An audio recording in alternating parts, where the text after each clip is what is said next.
teaching us some dance moves. We're waiting on Tim Cummings. He's on his way, I promise. He's already done here. He just forgot his CD, his own CD. He'll be coming.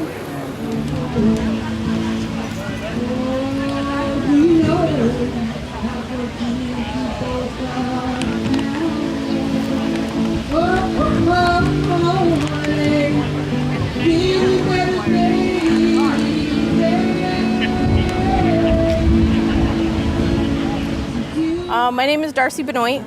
I run a small company that I started a couple years ago called Bees on Broadway. We create balms, lotions, and soaps from beeswax that we've harvested from local hives. And we also sell pure Vermont honey, sometimes from our hives when we have enough.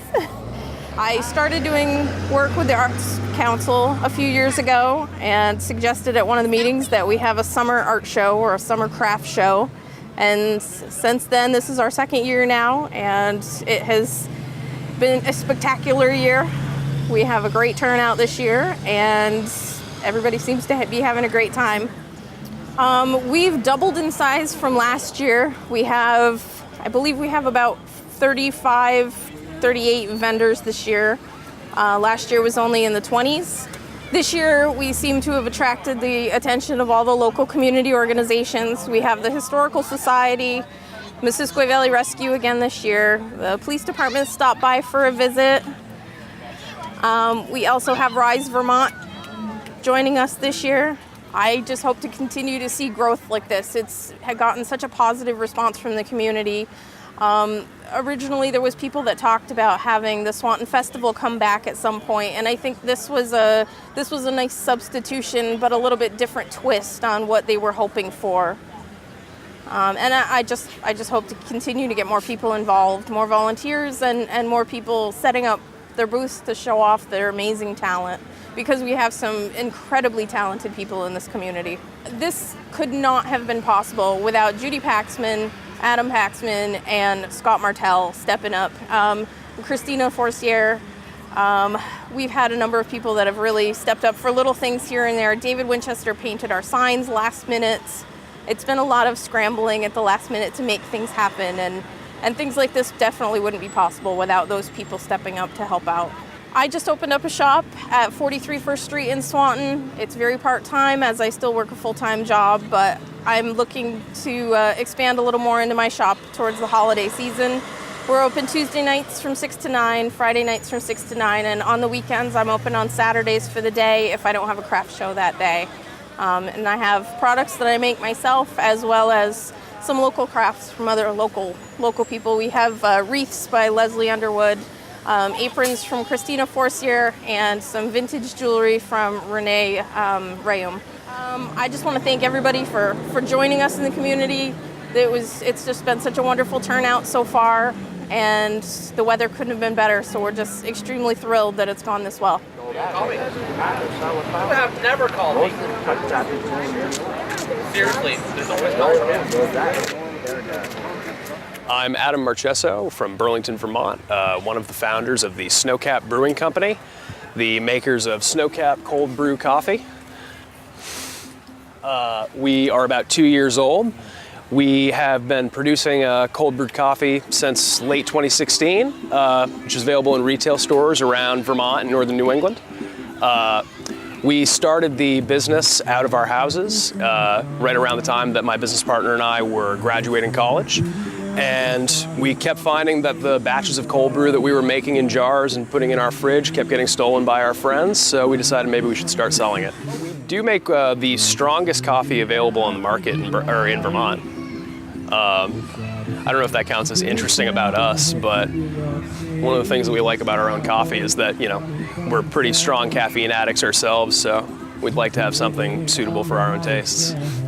Well, a lot of people think that cold brewed coffee is the same thing as iced coffee, whereas the difference is that rather than brewing it hot and then bringing the temperature down, you are brewing it cold and just doing a longer period of time. You're basically substituting the heat in the process of brewing coffee with time, which is why cold brewed coffee is much less acidic and has lower tannin content than traditional coffee or iced coffee, because well, you're not using heat, which is what releases those two things from a coffee bean. All you're really getting is the full flavor profile of the bean itself and a larger amount of caffeine, generally speaking, than you would get from a normal cup of coffee. My favorite product of ours is one that we released a few months ago, the Snowcap Nitro Cold Brew can.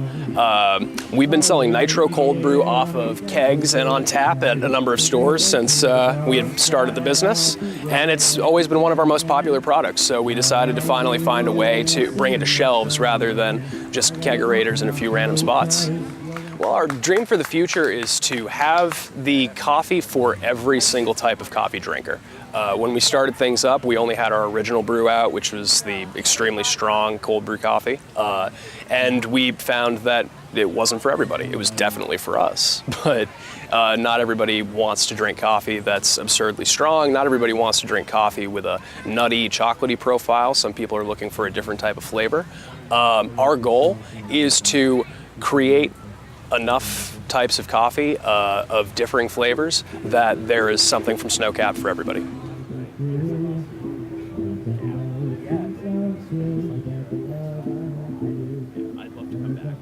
Hi, my name's Scott Martel. I am a local singer-songwriter making my second performance at the Swanton Arts Spectacular. Well, last year I played for the first time. Scott Ram asked me to play, and then this year Darcy asked me to play again, but also help coordinate the lineup, which has been an interesting and new experience for me. But as you can hear Caleb in the background now, it's all come together nicely. I play at 3, and we've got music here until that I was responsible for putting together until 6 o'clock or 5 o'clock, and then Adam Paxman was responsible for getting Jimmy T here in the evening at 6 o'clock. But from 10 o'clock this morning, starting with the 15-year-old phenom Antonio Xavier Reyes, I just like saying that. He started the thing off, and yeah, we've had Tim Cummings, we've had Caleb Barrett, Scott Rams playing next. I'll go on after him, and then we've got David Porter and Chris Burley closing out the, I guess, daytime portion of the music. The sound is, I think, has been just right, not overbearing, but definitely if you're underneath the tent where we've got it set up, you can hear it very well. So I think the Swanton Arts Council has recognized there's a lacking here as far as live music is concerned. So we're going to, I guess, use myself as a guinea pig, charge $5 at the door for September 21st, Friday, September 21st appearance at the Mighty Fine Restaurant and Pub. Go Caleb. But I'm excited with the way that this has all turned out.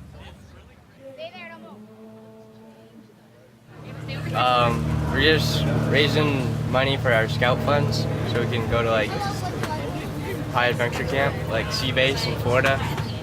We get different varieties of money for different fundraisers that we do. We do like bottle drives, and then we do stuff like this. And then we also do the car show over here. And we just get, we try and raise whatever we can so we can do fun stuff. Well, last year we did a trip to DC, and we went to the Arlington Cemetery, and we placed the wreaths on them. Yeah, we did reefs across America. A lot of knot tying. That communication skills. We know how to survive in the wild. Because it's a great program, and we've learned a lot from it. We've grown together as a whole and as individuals.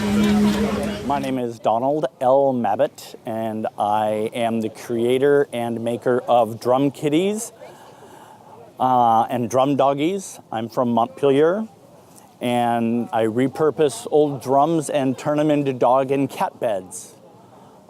This one's called Queen and Princess. This one's called the Step Up.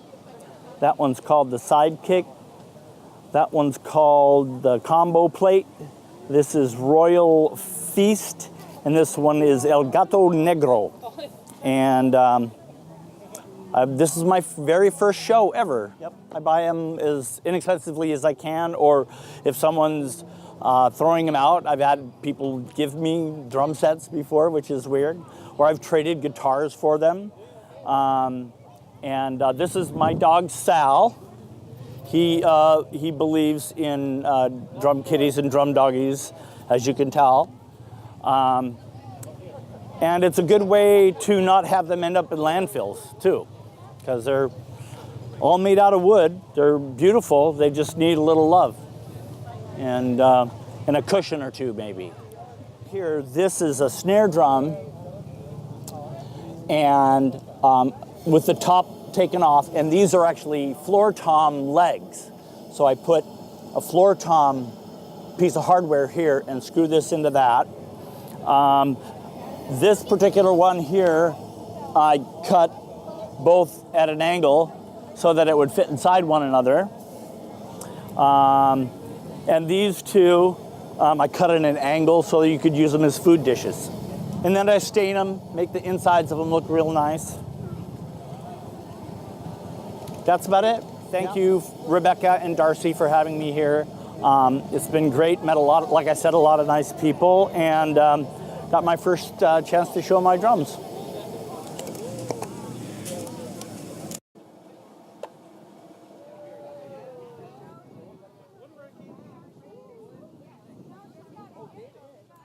Hi, I'm Nicki Puccini. I live in Burlington, Vermont. I started making stained glass in college, and it kind of evolved into a jewelry business, and now I do a lot of different nightlights and custom designs and stuff. I took a class because my grandfather made stained glass lamps when I was growing up, and I really liked his work, and it kind of turned into a hobby for me, and I kind of changed it a bit and made it my own. So it's fun. So when I was growing up, he did this as a hobby after he retired. And he had a stained glass factory in Pennsylvania, like around the corner. So he used to buy all the seconds of glass that was a lot cheaper. And so he would use the different pieces and make all these lamps, and he always gave them away. That was like his big thing, was that he would just give you them. And they were these crazy, amazing Tiffany style lamps that were huge and took so much time. He'd just give them away. So then, I don't know, I liked glass and just kind of got into it when his stuff became mine. So it started off as Christmas presents, and I started making ornaments every year, and like bigger pieces when I first started, but bigger pieces were too hard. And then I made ornaments, and then I realized if I could make ornaments, I could make earrings. So then I kind of figured that out.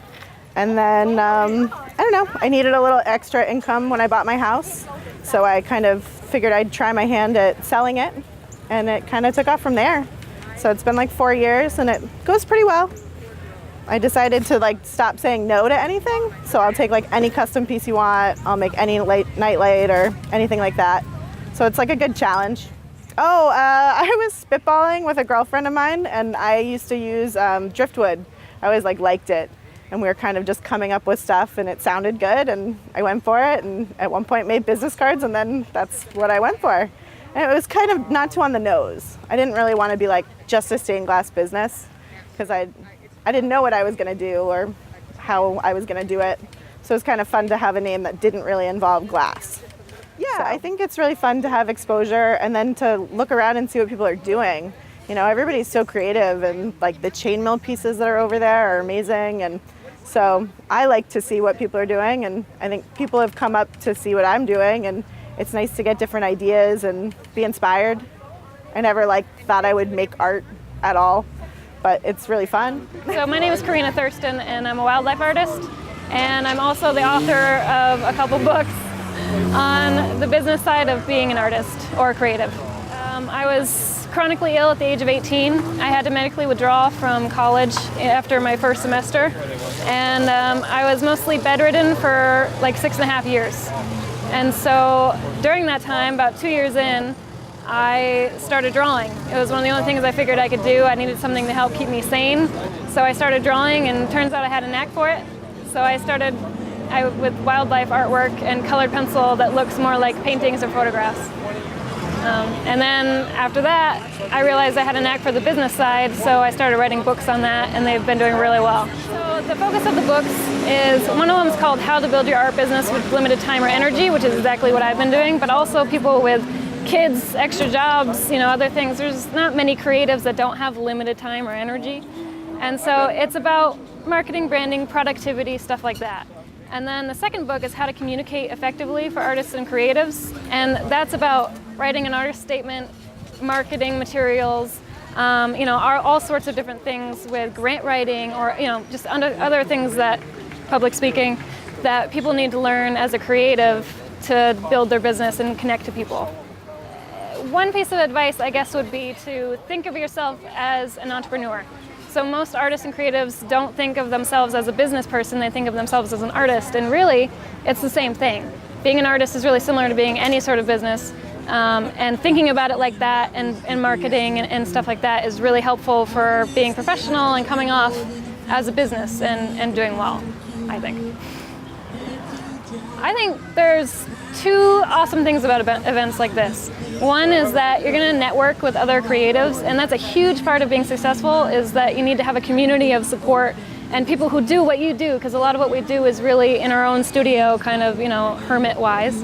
And the second thing is meeting people who are going to like your artwork and talking to them about it or whatever creative thing you do, and hearing what they have to say about it, because even though you created your own work, you don't actually know everything about it. You don't know how they're going to react to it. And everyone reacts to things differently. And so if you can hear what they say, you can kind of incorporate that into your own speech and your own artwork and think about it a little differently and make sales. I get a lot of feedback on both my artwork and the business stuff. So with the artwork, everyone sees my work and says, "Are you sure that's colored pencil?" Because it looks like a photograph, and I say this is all on a colored pencil, and they just, "Are you sure?" Like they get up really close to it and just are shocked, and that's one of my favorite parts of being a creative. And feedback on the art business stuff is that I'm really young, but I've also just been through so much, and I just have a really conversational tone when I give workshops or do my books. Like they're all very conversational. I like to break things down and make them really easy while also giving a lot of information, and people have come back and said that is exactly how they feel, which is great. I think, so if I were to give a second piece of advice to people, I would say that the ability to call yourself an artist or creative is really powerful, and it's really hard to get over that. And so starting in my own bed, never having taken really an art class or anything like that, it was really difficult to leap to that point where I say, when someone asks me what I do, I say I'm an artist. And so I think being able to accept that and commit to that is huge, and I think it makes a huge difference in your success and how you connect to other people and how they see you when you don't hesitate. You say, "No, I'm an artist." One thing about this event is that I'm amazed that this being only the second year that this event has been going on, how awesome it is, how spectacular it is. That the amount of people here, the amount of energy, the amount of work that's gone into it is really amazing.